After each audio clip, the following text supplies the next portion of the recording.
Hi hello friends, welcome to Anjani world. ఈరోజు కథ ముడిపడిన బంధం పార్ట్ 86. బోనా అని కింది నుంచి సరోజ పిలవడంతో వస్తున్నానమ్మా అని అంటూ తన ఫోన్ని తీసుకొని మీరిద్దరూ మాట్లాడుతూ ఉండండి, నేను ఇప్పుడే వస్తాను అని బోన గది నుండి బయటికి వెళ్తుంది. రవి డోర్లను క్లోజ్ చేశాడు. సౌమ్య తన కళ్ళను పెద్దవి చేసి, ఎందుకు డోర్లను క్లోజ్ చేశావు, డోర్లు ఓపెన్ చేయి అని గట్టిగా చెప్పింది సౌమ్య. రవి చిన్నగా నవ్వుతూ సౌమ్య వైపు చూస్తూ, ఇప్పుడే స్నానం చేసి వచ్చావా, అదే ఇంటర్నేషనల్ లక్స్ స్మెల్ వస్తుంటే అని సౌమ్య వైపు చూస్తూ అంటాడు. సౌమ్య కోపంగా ఛీ అని అంటూ నీచంగా రవి వైపు చూసింది. ఎందుకు ఛీ, నువ్వు నా బాడీని బట్టలు లేకుండా చూసినప్పుడు సిగ్గుపడని నువ్వు నీ ఒంటికి రుద్దుకున్న సబ్బు గురించి నేను మాట్లాడితేనే ఛీ అంటావా అని అంటాడు రవి. రవి మాటలకు ఆశ్చర్యపోయింది సౌమ్య. ఏంటి, నా వైపు ఏమీ తెలియని అమాయకురాల్లా అలా చూస్తున్నావు? నన్ను ఫాలో చేస్తూ నా అపార్ట్మెంట్కి వచ్చి నా బెడ్రూమ్లోకి తొంగి చూసింది నువ్వే అని నాకు ఎలా తెలిసిందా అని ఆశ్చర్యపోతూ నా వైపు చూస్తున్నావా? లేక నా ఫిజిక్, నా బాడీ నచ్చి నాతో సుఖపడాలనే కోరికతో నా వైపు కోరికగా చూస్తున్నావా? నీ చూపులకు అర్థం నేనేమనుకోవాలో చెప్పు అంటాడు రవి. రే వావి వర్ష లేని కుక్క, ముందు నువ్వు బయటికి వెళ్ళరా అని కోపంగా అరిచింది సౌమ్య. అరవకు, సైలెంట్గా ఉండు, మన మాటలు బయట ఎవరైనా విన్నారంటే అంత బాగోదు సౌమ్య, అందుకే డోర్లు క్లోజ్ చేశాను. నువ్వు నన్ను కుక్క అన్నా, నన్ను ఎలా పిలిచినా నేను పలుకుతాను సౌమ్య. ఒక్కసారి నన్ను ప్రేమగా దగ్గరికి తీసుకోవా, నీ ప్రేమ కోసం నేను తప్పించిపోతున్నాను. నాది 6 ప్యాక్ బాడీ కాకపోయినా పడక సుఖాన్ని అందించడంలో నీకు ఏ లోటు రానివ్వను సౌమ్య. నా మొగతనాన్ని నీకు రుచి చూపిస్తానురా. సిద్ధార్థుగా మొగరాయుడి వేషంలో వచ్చిన సౌమ్య అని మరో అడుగు ముందుకు వేశాడు రవి. వీడికి వచ్చింది నేనే అని ఎలా తెలిసిందబ్బా? ఆలోచిస్తూ నా ఫోన్ వీడికి ఏమైనా దొరికిందా? వీడు వెధవ అని అందరికీ నిరూపించడానికి నాకు ఆ ఫోన్లోని వీడియో ఒకటే ఆధారం అని ఆలోచిస్తోంది సౌమ్య. ఏంటి సౌమ్య బేబీ, ఇంకా ఆలోచిస్తున్నావు? వచ్చింది నువ్వే అని నాకెలా తెలిసిందా అని ఆలోచిస్తున్నావా బేబీ? సౌమ్య రవి వైపు చూసింది. నువ్వు అంతగా ఆలోచించి కష్టపడిన అవసరం లేదు బేబీ, నేను చెప్తానుగా. ఆ స్కూటీనే నన్ను నీ దగ్గరికి వచ్చేలా చేసింది బేబీ అంటాడు రవి. అబ్బా అని అనుకుంటుంది సౌమ్య. నువ్వు అంతా బాగా మేనేజ్ చేసావు బేబీ, కానీ ఆ స్కూటీని నా కంటికి కనిపించకుండా దాచిపెట్టుంటే ఇంకా బాగుండేది కదా అని నవ్వుతూ అంటాడు రవి. హమ్మయ్య, అంటే వీడికి నా ఫోన్ దొరకలేదన్నమాట. నా ఫోన్ అపార్ట్మెంట్లోని ఎక్కడో పడిపోయి ఉండాలి. ఖచ్చితంగా ఈరోజు నేను ఆ అపార్ట్మెంట్కి వెళ్ళి నా ఫోన్ తీసుకోవాలి అని అనుకుంటూ రవి వైపు చూసింది సౌమ్య. ఏంటి బేబీ ఇంకా ఆలోచిస్తున్నావు? నువ్వు అంటే ఒకే ఒక్కసారి నిన్ను తనివి తీరా అనుభవిస్తాను. మళ్ళీ నీ జోలికి నేను రాను, ప్రామిస్. ఒకే ఒక్కసారి నా కౌగిలిలో నిన్ను నలిపేయాలని ఉంది బేబీ. మన విషయం మనిద్దరికీ తప్ప మూడో కంటికి తెలియనివ్వను. Mother promise. ఒకే ఒక్కసారి సౌమ్య అని అడుగు ముందుకు వేశాడు రవి. సౌమ్య కోపంగా అటు ఇటు చూసి పక్క టేబుల్ పై ఉన్న కత్తిని తీసుకుని రవి వైపు చూపిస్తూ, మరో అడుగు ముందుకు వేసావనుకో, ఇందాకటి నుంచి నిన్ను సుఖపెడతా అంటున్నావు కదా, దాన్నే కట్ చేసి నీ చేతిలో పెడతాను. అప్పుడు నువ్వు దేనికి పనికి రాకుండా పోతావు. వెనక్కి అడుగు వేసి తలుపు తీయరా నీచుడా అని గట్టిగా అరిచింది సౌమ్య. సౌమ్య, నువ్వు అలా అరవకు, నా మనసు చిముక్కుమంటుంది. నేను నిన్ను ఎంతగా ప్రేమిస్తున్నానో నీకు తెలియదు సౌమ్య. నాలోని ప్రతి అణువణువు నిన్నే కోరుకుంటోంది తెలుసా అని అంటాడు రవి. ఇంట్లో ఉన్న పెళ్ళాన్ని ప్రేమించడం చేత కాదు కానీ కంటికి కనిపించిన ఆడది నీకు కావాలట్రా. ఒరేయ్, నీకు నేను వరుసకు చెల్లెల్ని అవుతాను. చెల్లికి తల్లికి కూడా తేడా తెలియనంత మదవెక్కి కొట్టుకుంటున్నావా నువ్వు? నీకు నా సంగతి తెలియదురా. దగ్గరికి వచ్చావో ఈ కత్తితో ఒక్క పోటు పొడిచాననుకో, చచ్చూరుకుంటావు వెదవా. ముందు తలుపు తీరా అని ఒక అడుగు ధైర్యంగా ముందుకు వేసింది సౌమ్య. అమ్మో, దీని సంగతి నాకు బాగా తెలుసు. ఒకసారి దీని దెబ్బ నేను రుచి చూశాను. ముందుగానే ఇది రాక్షసి, అన్నంత పని చెయ్యినైనా చేస్తుంది అని అనుకుంటూ, సౌమ్య అది కత్తి, సుకుమారమైన నీ చెయ్యి కోసుకుంటుంది, జాగ్రత్త అని అంటాడు రవి. పిచ్చి వాగుడు కట్టిపెట్టి ముందు తలుపు తీస్తావా తీయవా అంటుంది సౌమ్య. డోరేగా తీస్తాను సౌమ్య, నువ్వు అరవకు, నా మీద కోపగించుకోకు అని డోర్ని ఓపెన్ చేశాడు రవి. బయటికి పోరా కుక్క అని అంటుంది సౌమ్య. సౌమ్య, నీతో నేను ఇక్కడికి మాట్లాడడానికి వచ్చాను, నీతో పోట్లాడడానికి కాదు. ప్లీజ్ నా మాట విని సౌమ్య అంటాడు రవి. నువ్వు ముందు బయటికి వెళ్తావా, లేదంటే ఈ కత్తికి పని చెప్పమంటావా? ఆహా వద్దులే, నేను వెళ్తున్నాను అని రవి అక్కడి నుండి వెళ్ళిపోతాడు. రవి గది నుండి బయటకు వెళ్ళడమే ఆలస్యం. డోర్ని క్లోజ్ చేసుకుని గట్టిగా ఊపిరి పీల్చుకుంటుంది సౌమ్య. రవి చిన్నగా నవ్వుకుంటూ, నా నుండి తప్పించుకుని ఎంత దూరం పారిపోతావో నేను చూస్తాను సౌమ్య అనుకుని కిందికి వెళ్ళిపోతాడు రవి. స్టెప్స్ మీద లహరి కొబ్బరి నూనె పోసి ఇప్పుడు ఎలాగైనా సౌమ్య కుంటుకుంటూ కిందికి దిగుతుందిగా. అప్పుడు సౌమ్య ఈ స్టెప్ మీద కాలు వేయగానే తన కాలు జారి పుచ్చకాయల కిందికి దొల్లుకుంటూ వెళ్ళి నేల తాకి తన తల పగిలి చస్తుంది, లేకపోతే తన నడుమైనా విరుగుతుంది. రెండిట్లో ఏదో ఒకటి జరిగి తీరుతుంది. లేదంటే ఆ కుంటికాలు వేసుకుని అయినా సరే ఫ్యాక్టరీకి వచ్చి మా సౌజన్యం మీద గెలవాలని చూస్తుందా? ఇప్పుడు చూస్తానే సౌమ్య నువ్వు ఎలా ఫ్యాక్టరీకి వస్తావో అని అనుకుంటూ సౌమ్య కాలు జారి కింద పడ్డా సౌమ్య అజాగ్రత్త వల్లే కింద పడిందని అందరూ అనుకుంటారు అని చిన్నగా నవ్వుకుంటూ కాలు విరిగి నడుము విరిగి సౌమ్య ఒక వారం రోజుల దాకా బెడ్ మీద నుంచి పైకి లేవలేదు. ఆటోమేటిక్గా మా సౌజన్యనే ఆ పోటీలో గెలిచి ఆ 2 కంపెనీలకు సీఈఓగా ఆ చైర్లో కూర్చుంటుంది. అబ్బా లహరి, ఏం ఆలోచిస్తున్నావే? అవును బోన వదిన, రవి అన్న వాళ్ళ గదిలో ఉన్నారు, సౌజన్య తన గదిలో ఉంది. మా మాతాపిత గారు ఎక్కడ ఉన్నారు అని అటు ఇటు చూసి మర్చిపోయాను. మా అమ్మ సరోజ అత్త గదిలో ఉంది కదా, మా నాన్న 3rd ఫ్లోర్లో ఉన్నాడులే, ఇప్పుడప్పుడే కిందికి రాడులే. సహజ డైనింగ్ టేబుల్ దగ్గర ఉంది. గౌతమ్ బావగారు కూడా ఇప్పుడప్పుడే కిందికి రాడు. వీళ్ళెవ్వరూ కిందికి రాకముందే సౌమ్యను కిందికి వచ్చేలా చెయ్యాలి అని సహజ వైపు చూసి, సహజ టిఫిన్ తినడానికి సౌమ్యను కిందికి పిలువు అంటుంది లహరి. అది కుంటుకుంటూ కిందికి వచ్చేసరికి మధ్యాహ్నం అవుతుంది లహరి. ఎలాగో బోన వదిన సౌమ్యకు టిఫిన్ తన గదిలోకి తీసుకుని వెళ్తానని చెప్పిందిగా, మళ్ళీ దాన్ని కిందికి పిలవడం దేనికి అంటుంది సహజ. అబ్బా సహజ అక్క, నేను ఎందుకు చెప్తున్నానో కాస్త ఆలోచించు ప్లీజ్, నేను చెప్పింది చెయ్యక్క అంటుంది లహరి. సరేలే అని అనుకుంటూ సౌమ్య సౌమ్య అని గట్టిగా పిలిచింది సహజ. ఏంటక్కా పిలిచావు అడిగింది సౌమ్య. భువన వదిన రవి అన్న పనిలో తన గదిలో బిజీగా ఉంది. నీకు టిఫిన్ తీసుకురావడానికి భువన వదినకి కుదరదు. నువ్వు కిందికి వస్తే అందరం కలిసి టిఫిన్ చేద్దాం. నువ్వు కిందికి రాగలుగుతావు కదా, పోనీ నీకు సహాయానికి నన్ను పైకి రమ్మంటావా అని అడుగుతుంది సహజ.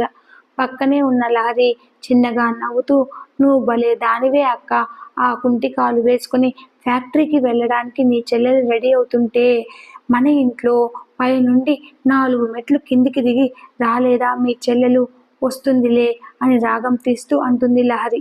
పర్వాలేదక్క, నేను కిందికి రాగలుగుతాను, 2 నిమిషాలు అని చెప్పి లోపలికి వెళ్ళి తన ఫోన్ తన హ్యాండ్ బ్యాగ్లు తీసుకుని తన బెడ్రూమ్ డోర్ని లాక్ చేసి నెమ్మదిగా అడుగులో అడుగు వేసుకుంటూ వస్తోంది సౌమ్య.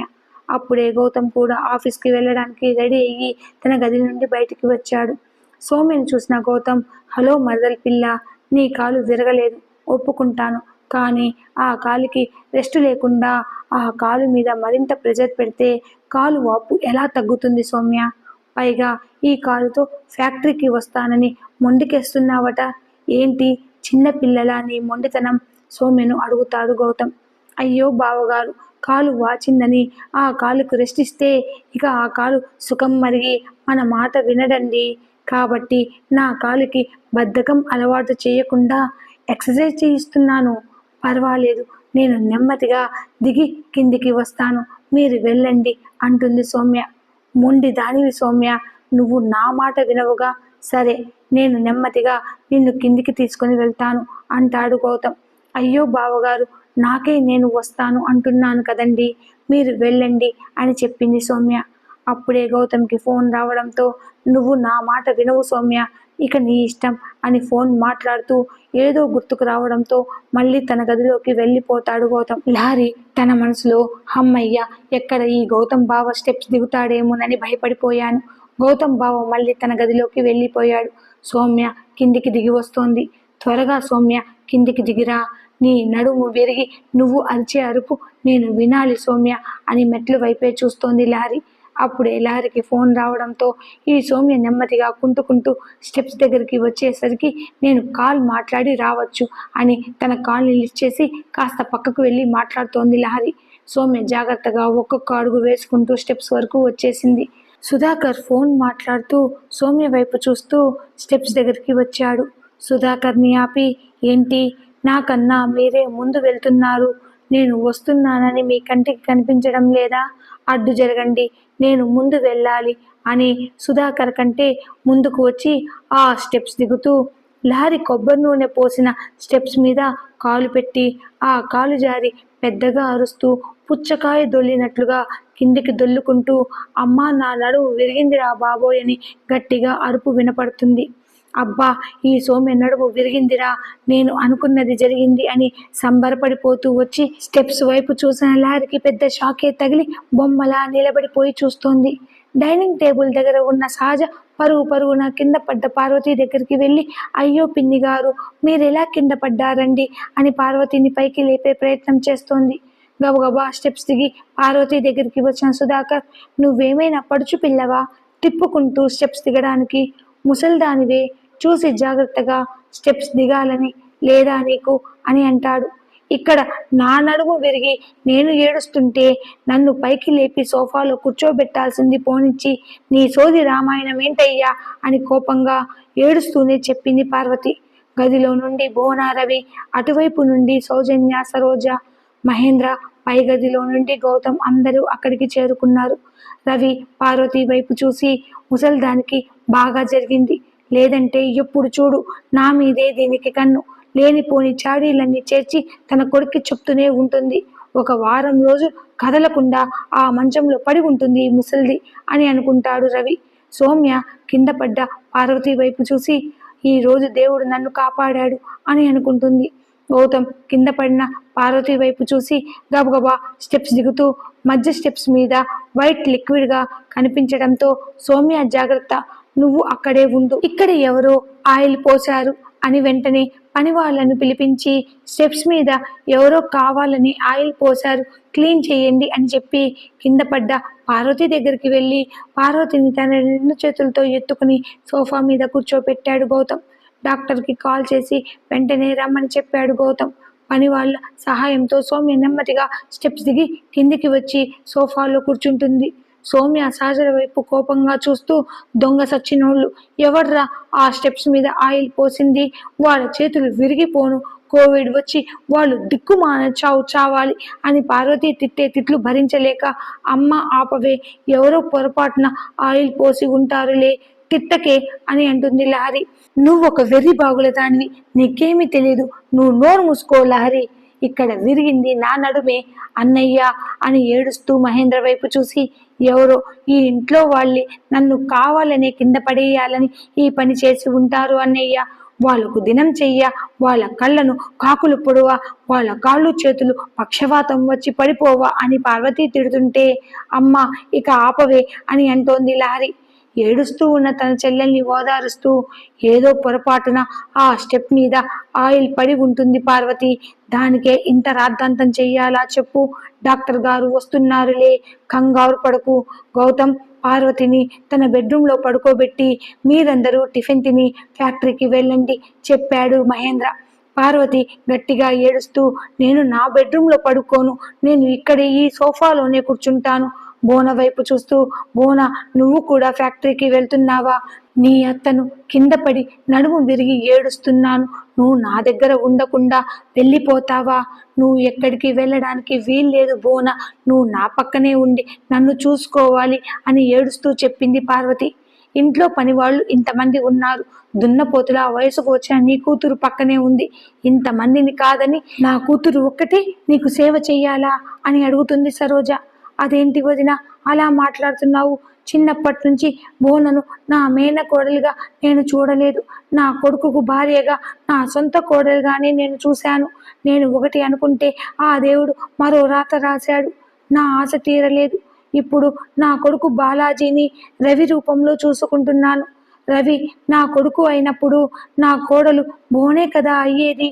నాకు సేవ చేయాల్సింది బోనే కదా వదినా. రేపు నాకు ఏదైనా అయితే నన్ను చూసుకునే బాధ్యత కొడుకుగా రవికి, కోడలుగా బోనకి మాత్రమే ఉంటుంది. పార్వతి బోన చేతుల్ని పట్టుకుని, ఈ అత్తయ్యని చూసుకునే బాధ్యత నా కోడలుగా నీకొక్కదానికే ఉంది బోన అని అంటుంది. పార్వతి లాజిక్ అక్కడ ఉన్న ఎవరికి అర్థం కాకపోయినా రవికి అర్థమై కోపంగా పార్వతి వైపు చూసి, దొంగ మొహం దాన, నీ కొడుకు బోన తన భార్య అని నలుగురికి చెప్పుకోవడానికి భయపడి చస్తున్నాడే.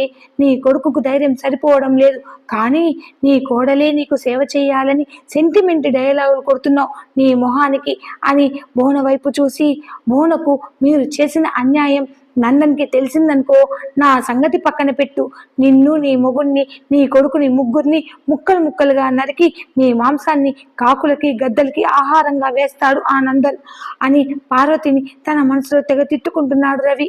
సరోజ పార్వతి మాటను కొట్టిపడేస్తూ అందుకు ఒప్పుకోకపోయేసరికి పెద్ద గొడవే చేసింది పార్వతి. పార్వతి మాటలను శ్రద్ధగా వింటున్న సౌమ్య, అంటే బాలాజీని బోన వదినకి ఇచ్చి పెళ్లి చేయాలని ఈ పార్వతి ఆశపడిందా? తన కొడుకు పనికి మాలిన విధవ అని తెలిసినా బోన వదినను తన కోడలుగా చేర్చుకోవాలని ఆశపడిందంటే ఈవిడ ఎంత పనికి మాలిందో అర్థమవుతోంది. తన కొడుకుని పెళ్లి చేసుకున్నప్పుడు బోన వదిన మీద, రవి మీద ఈవిడ గారికి కోపం కదా ఉండాల్సింది. రివర్స్గా రవిని కొడుకుగా, బోన వదినను కోడలుగా భావించడం ఏంటి? నువ్వే నా కోడలువని మొండి పట్టు పట్టడం ఏంటి అని ఆలోచనలో పడుతుంది సౌమ్య. గౌతమ్ పార్వతితో, కావాలంటే నీకు సేవ చేయడానికి సపరేట్గా నర్సును మాట్లాడతాను, అంతేగాని అడ్డమైన వాళ్ళకందరికీ నా చెల్లెలు సేవ చేయదు. అందరికంటికి నా చెల్లెలు ఒక్కటే కనపడుతోందా? పదబోన, మనం టిఫిన్ చేసి ఫ్యాక్టరీకి వెళ్ళిపోదాం అని అంటాడు గౌతమ్. అందరూ ఇక పార్వతిని పట్టించుకోకుండా తమ టిఫిన్లను కంప్లీట్ చేసుకుని ఫ్యాక్టరీకి బయలుదేరతారు. ఈసారి బోనతో పాటు రవి కూడా ఫ్యాక్టరీకి వచ్చాడు. ఈ స్టోరీ అప్డేట్ కనుక మీకు నచ్చినట్లయితే please like, share and subscribe and hype my channel. పక్కనే ఉన్న హైప్ బటన్ని ప్రెస్ చేసి నా స్టోరీకి మీ సపోర్ట్ని అందించగలరు. అలానే నా స్టోరీని లైక్ చేసి నా ఛానల్ని కొంచెం సబ్స్క్రైబ్ చేసుకోండి ప్లీజ్. Thanks for watching.